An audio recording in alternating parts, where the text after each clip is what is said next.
Hello friends, કેમ છો બધા?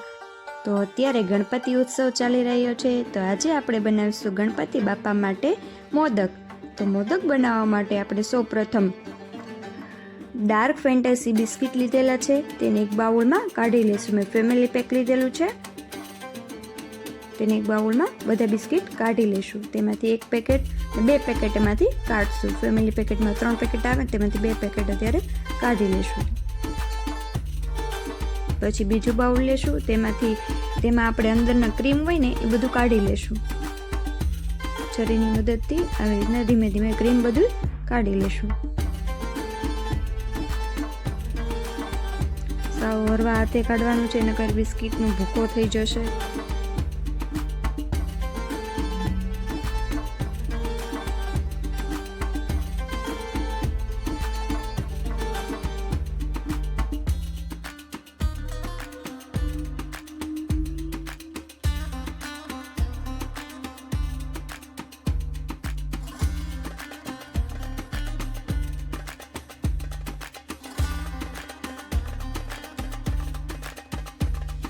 આવી રીતના ધીમે ધીમે કાઢતું રહેવાનું. બધા બિસ્કિટમાંથી ક્રીમ કાઢી નાખવાનું. પછી આ બિસ્કિટ છે તેને આપણે મિક્સરમાં પીસી લેશું. આવી રીતના કટકા કરીને નાખશો એટલે ફટાફટ પીસાઈ જશે. ઓલી થોડીક વાર લાગે એટલા માટે.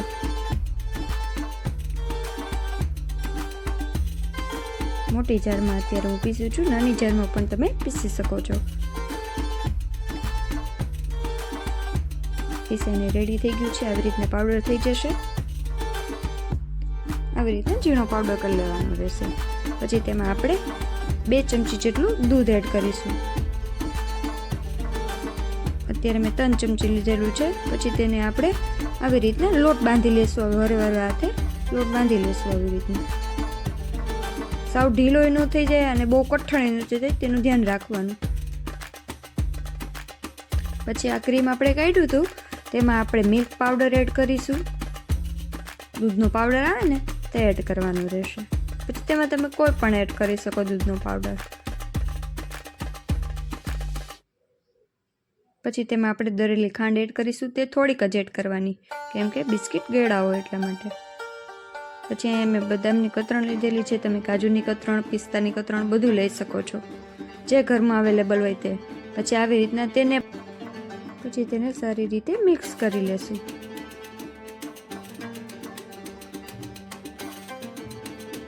મિક્સ થઈ ગયું છે બરાબર. હવે તેમાં આપણે દૂધ એડ થોડું કરી દેશું, થોડુંક ઢીલું થાય એટલા માટે. થોડુંક જ કરવાનું, વધારે ઢીલું થઈ જશે નકર.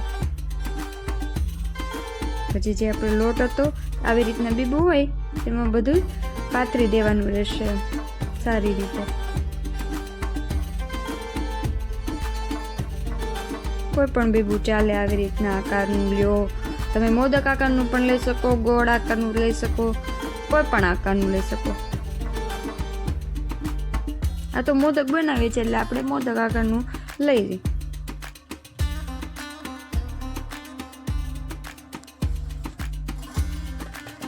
પછી તેને આવી રીતના બંધ કરી દેશું અને બંધ કરી અને આવી રીતના આંગળીએથી સ્પ્રેડ કરી લેશું. પછી તેમાં વચ્ચે આપણે જે ક્રીમનો માવો કર્યો છે તે નાખી દેશું થોડોક એવો. પછી ઉપર પાછો આપણે આ ચોકલેટનો માવો નાખી દેશું. પછી આવી રીતના દબાવીને મસ્ત રીતે કરી લેશું.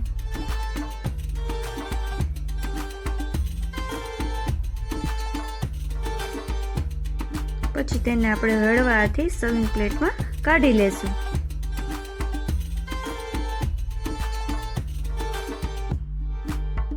હળવે કાઢવાનું રહેશે એટલે તૂટે નહીં, એનું ધ્યાન રાખવાનું, બીજું કાંઈ નહીં. આપણું મોદક તૈયાર થઈ ગયા છે. ચોકલેટ મોદક આપણા રેડી થઈ ગયા છે. એવી રીતના આપણે બધા મોદક વારી લેશું.